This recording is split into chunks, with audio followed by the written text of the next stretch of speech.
Alright guys, so I have a Delton AR-15 here. This rifle is actually not mine. A buddy of mine from work actually just picked it up today. And I wanted to bring it to you guys. So we did have this out because we were going over some things. Like I said, he doesn't know much about ARs at all. This is an optic. This is what I'm going to give this to him. So that way he has something. It did come with a little chamber flag. Came with a PMag that I opened up. And then here's the rifle. PMag. And then there's a owner's manual and a gun lock. Stuff that nobody really cares much about. It's a pretty nice rifle. The Delton I had was it had the front sight post on it. This is a Delton 316 Echo. I'm not sure if they chrome line these barrels. I don't think they are. I think they're just regular phosphated barrels. But it's just basically your standard budget AR-15. I see that it does come with a enhanced trigger guard, which is nice. Comes with that out of the factory. You don't see many AR-15s coming with that. Rail system seems decent. They are using, I believe, YFS fasteners. Not a huge deal, but let's take a look at this gas block. Is this carbine? It is carbine length. Looks like they are set screws. So if you watch my channel, I have a big thing about having a pinned gas block, even if it's a low profile gas block. But I figured this wasn't being a budget gun, which is fine. Take a look. Here's the Delton logo, safety, just your A2 flash hider. So let's pull this thing apart. Take a look at the bolt. I'm not sure if this stuff's high pressure tested or not. It's just your standard carbine buffer weight. It's not an H buffer or nothing. A little stiff. These are definitely super dry. They ship these with no lube. So I'm not seeing any HP or MP testing, at least signified on the bolts. It is a full auto bolt carry group, which is nice. And they also are using YFS fasteners on the carrier key here, which I actually don't like that at all. So that's interesting. But these rifles have a lifetime warranty on them, so if there is any issues, you can always send them in. Oh, and one thing I did want to say is it was definitely test fired. You can see the brass marks there. And when I pulled the firing pin out, it was dirty. So that's good that they test fired them.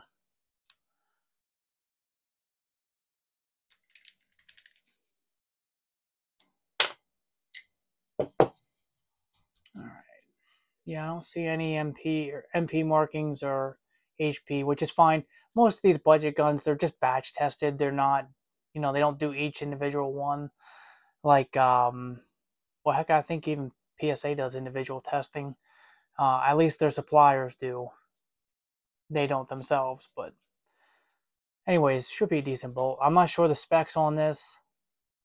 I'm assuming it's either 9310 or Carpenter 158. Now, I'm sure if you're looking for specs, you can just look them up online. Same with this. It's probably 8620 carrier steel. I see it's chrome lined like it should be per mil spec. Just your phosphated carrier. The carrier looks really good. I don't feel it feels smooth in the back there. There is no, I don't see any flaking or anything on the chrome on the inside. It looks pretty smooth from what I can tell. I don't have a flashlight with me, but it looks pretty smooth in there. The machining job on the inside there, that looks pretty good there as well. And we have some, this seems to be a common thing here lately. I've been seeing on both carriers. My Colts came like this too. You see there is some sealer there that leaked out, which is good that they're using sealer in there because they're supposed to. So that's what all that is just some like sealant that seals between the gas key and the carrier. So it's not a big deal. I should come off when I clean it pretty easily. So, and then just your standard mil-spec charging handle. Take a look at the lower here quick.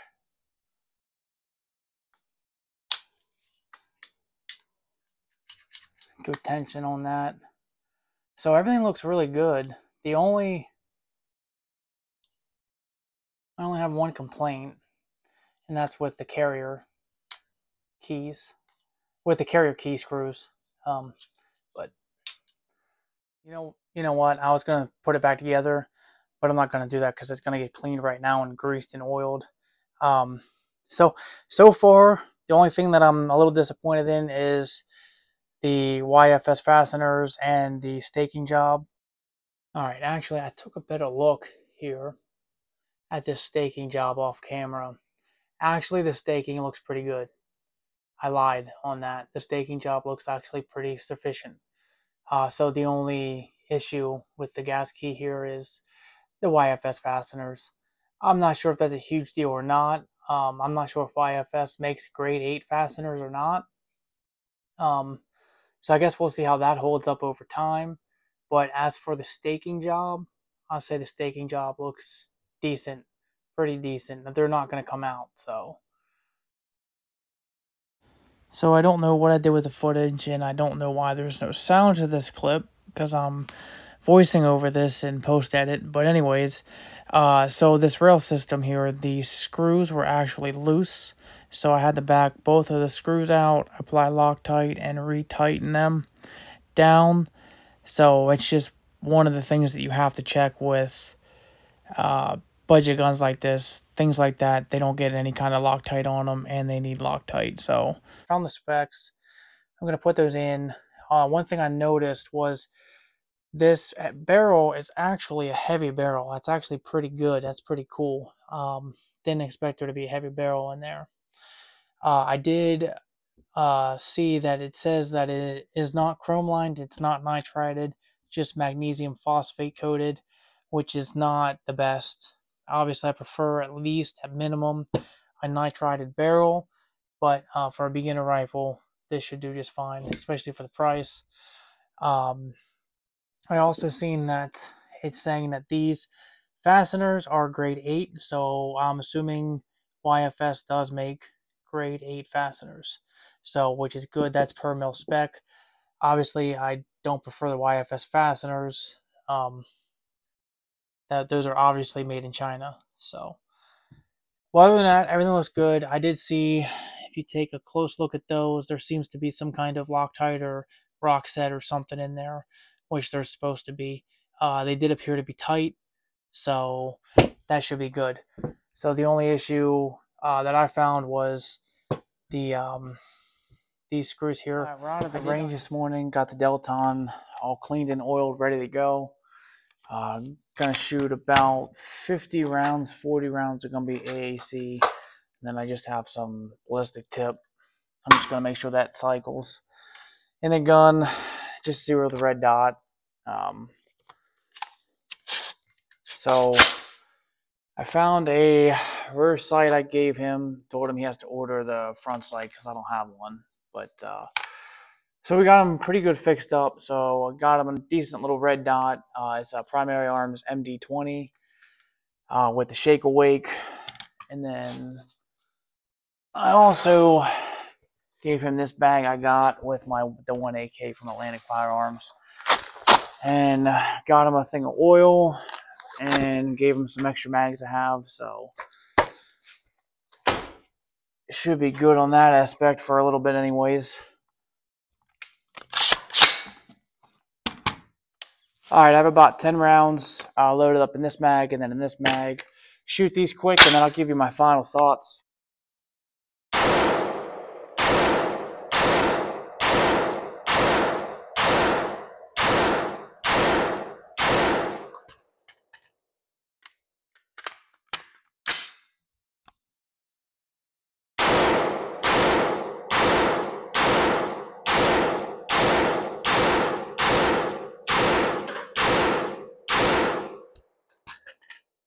All right. Yeah, okay. All right, so we just got done shooting the Delton 316M or M-Lock. It's literally what the box says, M or M-Lock.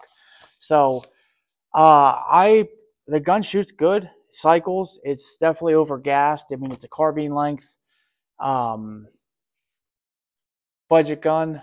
Now, a lot of YouTubers and people on the internet will have you believe that it's overgassed because it's carbine length. That's an absolute lie. Because Colts use carbine length and they eject the brass at 4 o'clock. So just because it's carbine length doesn't mean that it has to be overgassed. So, and I was shooting, like I said, AAC ammunition, and it was still ejecting it at the 1, 2 o'clock. And everybody says AAC ammunition's underpowered, which I've been shooting a lot of it. I don't really see that. But anyways, so this gun is, I think, really good for a beginner. Really good for if you just want, you just at your local gun shop, you see one, especially for 440, can't really beat that. The only thing that I don't like about this gun is the barrel is not lined at all. There's no nitriding on it. It's not chrome lined. It's just a straight phosphated barrel. That's not going to be super great for longevity. The other thing that I don't like is all the YFS fasteners. I did look that up last night. The YFS is actually made in Taiwan. So I'm not super thrilled with the YFS fasteners. Is it a big deal? No. Actually, I'm looking here. So they actually staked the the castle nut here, which that's good. I'll roll in a picture of that. They only staked it once. Mil spec says to stake it twice. Anyways, these are a great option. I mean, if you see them at your gun shop or you're interested in a Delton, I don't think you can go wrong. They seem good. I would say competitive options. Something I'd rather have over this would be a Smith & Wesson Sport. They're a little more expensive, but I know they have the nitrided barrels, and I know that those barrels last a long time. The trigger is really crappy. That's just a mil-spec trigger, and I think Colt's mil-spec triggers are the best mil-spec triggers, and they're not that good. I replaced mine with a Geisley trigger, but for someone that's on a budget for 440, this seems like a good option. Everything is staked that needs to be staked. Again, the only problem is the YFS fasteners, which are not a problem. So anyways, check out Delton if you're in the market. Thanks for watching. Have a good day.